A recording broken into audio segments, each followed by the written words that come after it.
சிவகாசிக்கு பெருமங்க இது. நம்ம இடத்துல வந்து மெயினா பட்டாசு தொழிலுக்கு தான் வந்து முக்கியத்துவம் கொடுக்கறதுனால வந்து பாத்தீங்கன்னா படிப்புக்கு வந்து 2வது ப்ரிஃபரன்ஸா போயிடுச்சு. ஸோ அதை மாற்றணும் அப்படின்றது என்னோட ஒரு அபிப்பிராயம். என்னை பார்த்தீங்கன்னா தொழில் பண்ணிட்டு தான் வந்து பாத்தீங்கன்னா ஒரு வெல்த் காசையும் தாண்டி வந்து நமக்கு அதிகாரம் தான் ஒரு முக்கியமான விஷயம். அப்போ வந்து கல்வி தேவைப்படுது இல்லையா? ஸோ அதுக்காக வந்து பாத்தீங்கன்னா மெயினா UPSC எக்ஸாம் எழுதணும் அப்படின்ற ஒரு ஆர்வத்தில் நான் விளக்க வந்தேன். பட்டாசு விற்பனையாளர் டு IAS அதிகாரி. இது வந்து பாத்தீங்கன்னா ஒரு 5 இயர்ஸ் வந்து நான் கண்டினியூஸா படிச்சு இந்த எக்ஸாம் கிளியர் பண்ணியிருக்கோம். இந்த எக்ஸாம் எல்லாமே நாங்கெல்லாம் காலேஜ் முடிச்சதுக்கு அப்புறம் தான் இதை பத்தின அவேர்னஸ் சென்னைக்கு போயோ டெல்லிக்கு போயோ கத்துக்கிட்டு அதுக்கப்புறம் தான் நாங்கள் படிக்க ஆரம்பிச்சு வந்து பாத்தீங்கன்னா எங்களுக்கு டைம் இழுத்துருச்சு. ஒரு 5 இயர்ஸ் 3 இயர்ஸ் 4 இயர்ஸ் போயிடுச்சு. அடுத்த ஜென்ரேஷன் அவங்க வந்து பாத்தீங்கன்னா காலேஜ் செகண்ட் இயர்ல இருந்து இந்த எக்ஸாம் தான் படிக்க போறோம்னு முடிவு எடுத்துட்டீங்கன்னா காலேஜ் செகண்ட் இயர்ல இருந்து படிக்க ஆரம்பிச்சிருங்கன்னு சொல்லுவேன். எங்க ஊரு பட்டாசுக்கு மட்டும் இல்ல, படிப்புக்கும் முக்கியத்துவம் கொடுக்கும். வரலாற்றில் புது சரித்திரம் எழுத அதிகாரத்தை தட்டி தூக்கிய இளம் புயல்.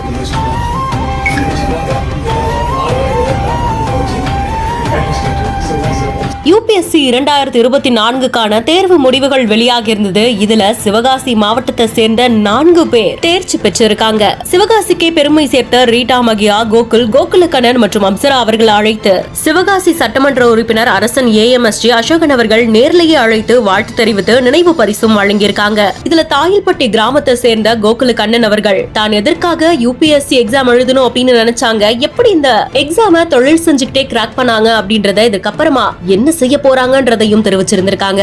UPSC தேர்வுல தேர்ச்சி பெற்ற மாணவர்களுக்கு உங்களுடைய வாழ்த்துக்களை நீங்களும் கமெண்ட் செக்ஷன்ல சொல்லுங்க. மேலும் வீடியோஸ்க்கு பிஹைண்ட் இட்ஸ் ஃபாலோ பண்ணிக்கோங்க.